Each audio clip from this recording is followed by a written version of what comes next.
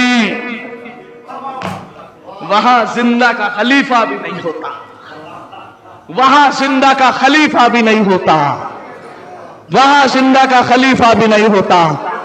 تو یا تو مان رسول زندہ ہے یا مان لے سارے خلیفہ مردہ ہے۔ ہوا یہ کہ محمد، ایک تاریخ میں بہت بڑی شخصیت گزری ہے، امام اعظم جنہیں کہا جاتا ہے، کیا نام ہے؟ ابو حنیفہ۔ ایک شخص آگے کہنے لگا، امام کا چاہنے والا تھا، یہ آگے کہنے لگا ابو حنیفہ بہت بڑے عالم دین ہو، کہا تجھے کچھ پوچھنا ہے؟ کہا میں کیا کروں، میرا ایک چھوٹا بھائی ہے، میں اسے سمجھاتا ہوں کہ علی افضل ہے، وہ مانتا ہی نہیں ہے۔ میں اسے کہتا ہوں فدق زہرا کا، اسے کہتا ہوں کہ علی افضل نہیں ہے، یہ لوگ افضل ہے، وہ مانتا ہی نہیں ہے۔ میں کہتا ہوں اس سے کہ فدق کو چھینا نہیں تھا، وہ تو نبی حدیث کہہ گئے تو وہ مانتا ہی نہیں ہے۔ کہا وہ کیوں، کیا کہتا ہے؟ کہا آپ مجھے ایک ایسی دلیل دے دو کہ تاکہ میں اسے سمجھا دوں کہ بھیا علی افضل نہیں ہے۔ تو کہنے لگے تو بہت آسان سی بات ہے بھیا، آپ کی جوش محبت میں پڑھ رہا ہوں نا، تو مجلس ختم کر چکا تھا۔ کہا نہیں تو اب بتا دیجئے، ایک جواب بتا دیجئے۔ کہنے لگے بتا دینا۔ کہا کیا؟ کہا کہ علی اس لیے افضل نہیں ہے، یہ لوگ اس لیے افضل ہیں کہ یہ نبی کے دائیں بائیں لیٹے ہیں اور علی بہت دور ہے۔ کہاں نجف، کہاں بغل، کہاں نجف، کہاں بغل، تو لہذا جو قریب ہے وہ افضل۔ کہا بالکل ایکوریٹ، میں نے یہی بات کہی تھی۔ کہا پھر کیا جواب دیا؟ اس نے کہا اس نے تو بوال کر دیا۔ کہا کیا کر دیا؟ اس نے کہا تم نے صحیح کہا، بغل میں ضرور لیٹے ہیں، لیکن یہ بتاؤ کہ جس کی زمین پہ دفن ہے وہ زمین کس کی ہے؟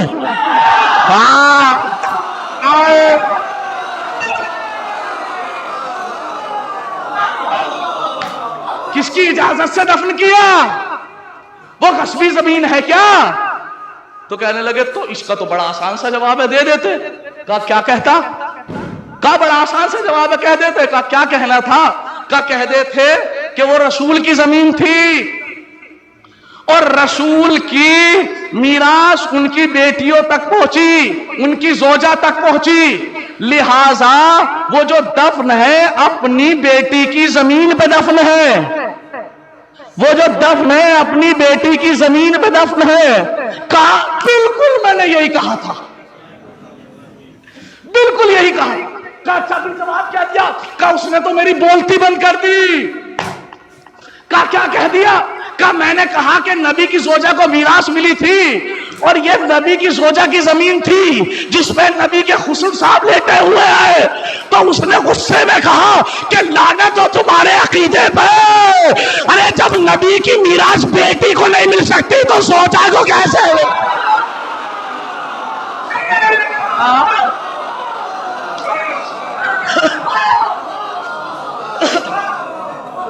اب سن لو، بات ختم ہو گئی۔ کہا چونکہ جب بیٹی کو نہیں مل سکتی تو زوجہ کو کیسے ملی؟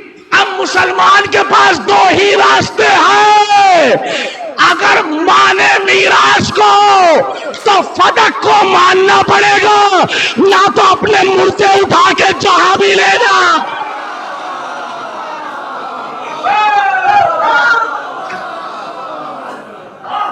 مرضی ہے تمہاری، کہیں بھی دفن کرو۔